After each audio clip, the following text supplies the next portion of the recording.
Izloži baba ruku, spusti karte na čoju, 4 žandarma i neki mali list, ne sjećam se.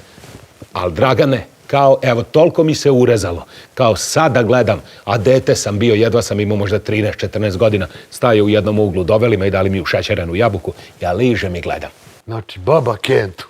Pa daj pričaj, čovječe, živ se oznaje. Šta je dalje bilo, govori? Tišina. Stade sve. Znaš, kad se zvuk jedan ne čuje. Ovi s njom što su igrali, njih trojica, digoše se gore, jedan se za glavu drži. Baba s obe ruke žetone kupi. Padaju po podu, čuje se samo ting, ting, ting. Bosanci, bageristi, okolo što su stajali, kaže, oj, me vide što im ga baba šuknula. Tišina, Dragane, mogo si nožem da sečeš tišinu. Kad kaže taj jedan visoki limar brka, lažeš!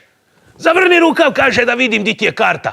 Kad baba moja ostavi žetone, kad ga opa uči, kad on odleti od šamarčine, skroz do šanka, do onog tamo što je svirao klavir.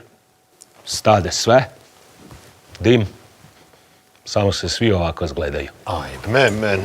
Kad tu poleteše flaše, Dragan, kad tu poleteše pepeljare, teške, one masivne, kad tu nastane opšti pičvajz, Dragane, a ja, dete, šta sam imao, 6-7 godina, jedva da sam imao, gurnu me jedan debeli, ispade mi, čoveče, ona ušećerena jabuka, krene da se kotrlja prema muškom klozetu.